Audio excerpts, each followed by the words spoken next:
Pathos was the same as Jupiter in layout, except the board was dark blue rather than green. The first thing I noticed was that all the usual level icons have been replaced by a blue rock and some kind of orange honeycomb shape.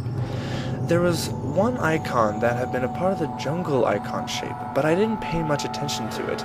I checked the other side of the board to see the new monster. Instead of Hedorah, it was Biollante.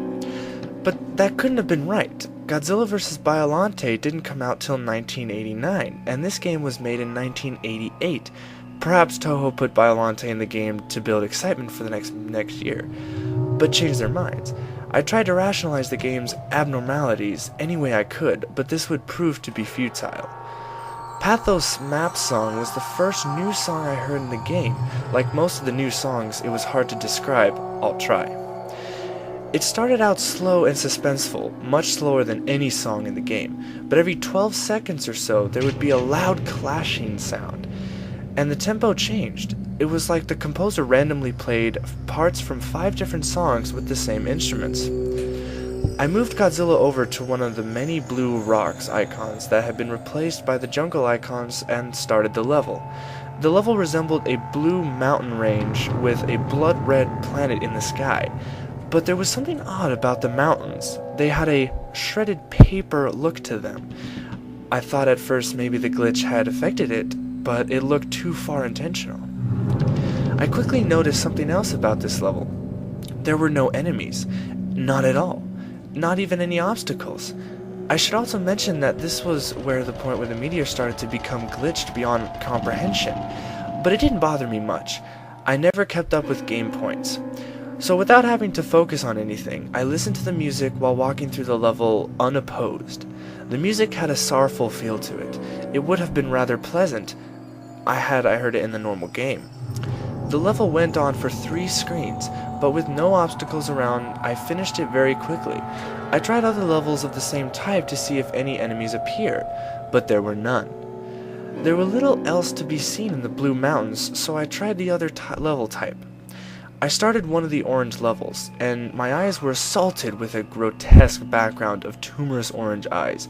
The sky was the same as the ground, so I assumed the game was indicating that this level takes place in a cave. The only enemies here were Metango spawn, but as you can see, the little bastards were everywhere. The music certainly didn't help, with a mixture of screeching sounds and loud drum beats that sounded like a monster's theme in a horror film. After completing it, I tried to avoid playing through any more of these levels whenever I could. The map was short, so it was only a few minutes before I was headed towards a rematch with Ghidorah and Mogera, but this time their sprites and attack patterns were vastly different. I fought Mogera first. Mogera's replacement was a flying machine with a slight resemblance to Pasigola Alien. It was a bit like fighting Mothra, only it moved with a lot more grace. It attacked by spinning its front tentacles like a corkscrew, and it still had an I-beam, except for now it fired from the drill.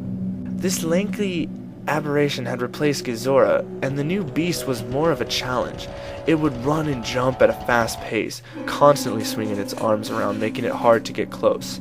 And of course, I tried to pin me in the corner with as much annoying resolve as ever. I defeated it using a combination of tail whips and heat beam spamming. I defeated them and was going to fight Titanosaurus, but when I started the fight, Titanosaurus was nowhere to be seen, and the game simply went back to the map with Titanosaurus' piece now missing. There was no left to fight now except for Biollante, so I eagerly started the battle. I was quite surprised that Biollante started the fight in her rose form. She was immobile and used tentacles to keep me away from the main body, which took the most damage. As expected, she turned into her final form after taking enough damage. The sprite looked pretty damn good for 8-bit. The battle technique was the same, except now Biollante could move. Albeit slower than any other monster, being hit by the tentacles did more damage now, and Biollante could do an acid spit, which I managed to avoid by jumping in the screen cap. Not much more difficult to beat than Titanosaurus. It only took 2 rounds. But when Biollante was gone, the music had stopped, and there was a new icon replacing the bass. This icon wasn't there before I beat Biolante. It resembled a red tribal mask, and I had a feeling of dread when I saw it. But it since then replaced the base. It must only be the way to exit Pathos. I moved Godzilla to the square and started the level. It was a hellish looking place with no sky and a flickering fire in the background. The fire looked far more advanced than anything I've seen on the NES. There was music in the form of a slow, steady drum sound resembling a heartbeat. All the text on the top of the screen and the life bar were gone. In their place was a single bit of text in the middle of the screen that said, "Run." My feeling of dread had intensified. I cautiously walked through the level, but like the Blue Mountains, there were no more enemies. I paced around for a minute before thinking, run? From what? The first time it hit me, I didn't even see it. I heard a noise outside my room and turned back to see if something fell. And when I looked back, Godzilla was dying. I figured it out. It must have just been a glitch, but I wasn't going to play through the game without Godzilla, so I restarted the game and went to the password screen. Have I ever mentioned how creepy the password screen music is? If you played the game, you know what I mean. It doesn't at all fit the mood of the game. It's more like something from a horror game. Maybe they made it like that so that kids wouldn't cheat. I was quite annoyed at this point, because I thought I was going to have to fight all the monsters again, but that didn't happen. The game started me off right where I was before, and I started at the red face level. So I tried again, making sure to pay attention this time. That's when I heard a low bellowing sound, and then I saw it. This thing. Do you know what that feeling your body has when you feel like you're in extreme danger? You start to recoil and tense up as the adrenaline flows through your veins, and your nerves start to feel very cold. That's the feeling I had when I took this screen cap. I haven't seen all the Godzilla movies, but I'm pretty damn sure this was never in any of them. It had to be something the creators made up, but what kind of sick fuck would put this in a children's game? By sheer dumb luck, or perhaps the adrenaline boost, I managed to run fast enough to get away from it. It ran very fast, so much so that if you saw it, you were almost certainly going to die. And then I say, die. I mean, your monster gets killed instantly if the creature touches them.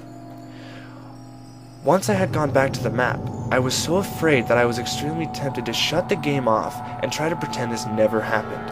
I couldn't believe what I'd just seen. It couldn't have been real. And even if I wanted to continue, I still had to get Mothra through this chase level. But as I stayed inactive on the map screen for a few minutes, my fear was replaced by burning curiosity.